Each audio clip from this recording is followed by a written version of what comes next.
White house থেকে পাঠানো একটি চিঠি অভিনন্দনের ভাষায় শুরু, কিন্তু লাইনের ফাঁকে লুকানো কূটনৈতিক বার্তা। নতুন প্রধানমন্ত্রী তারেক রহমানকে শুভেচ্ছা জানালেও যুক্তরাষ্ট্র কি এবার বাংলাদেশকে নতুন এক কৌশলগত সমীকরণে টানতে চাইছে? বাণিজ্য, প্রতিরক্ষা আর ইন্দো প্যাসিফিক, এই তিন শব্দেই ঘুরছে আলোচনার কেন্দ্রবিন্দু।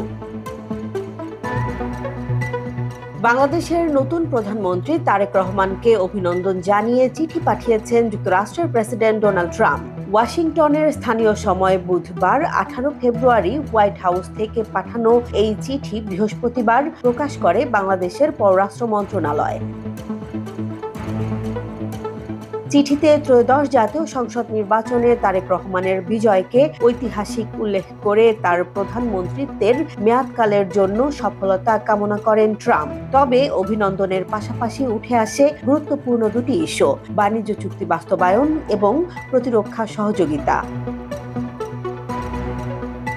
ট্রাম্প চিঠিতে বলেন, যুক্তরাষ্ট্র ও বাংলাদেশের সম্পর্ক পারস্পরিক শ্রদ্ধা এবং একটি মুক্ত ও অবাধ ইন্দো প্যাসিফিক অঞ্চল গঠনের অভিন্ন স্বার্থের ওপর দাঁড়িয়ে আছে। তার ভাষায়, শক্তিশালী ও সার্বভৌম রাষ্ট্রগুলো একসঙ্গে সমৃদ্ধ হতে পারে, এই লক্ষ্যেই দুই দেশের অংশীদারিত্ব।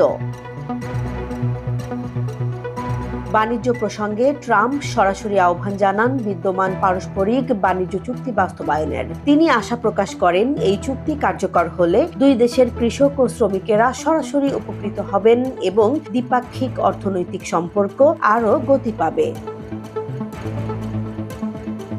তবে চিঠির সবচেয়ে সংবেদনশীল অংশটি আসে প্রতিরক্ষা সহযোগিতার প্রসঙ্গে। ট্রাম্প লেখেন, বাংলাদেশ যেন দ্রুত প্রতিরক্ষা চুক্তিগুলো সম্পন্ন করতে কার্যকর পদক্ষেপ নেয়। এর মাধ্যমে বাংলাদেশের সামরিক বাহিনী যুক্তরাষ্ট্রে তৈরি অত্যাধুনিক সামরিক সরঞ্জাম ব্যবহারের সুযোগ পাবে বলে উল্লেখ করেন তিনি।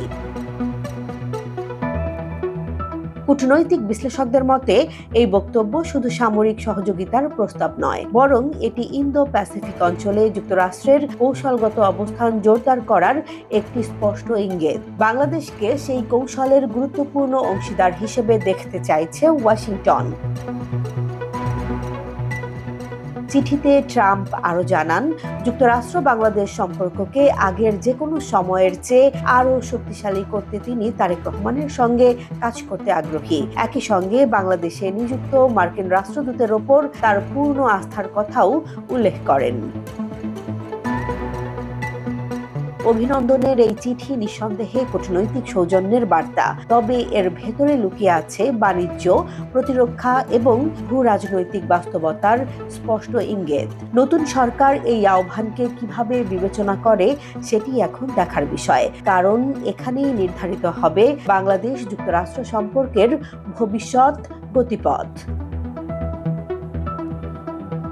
জেসমিন জাহান, নিউজ ডেস্ক, জনবাণী।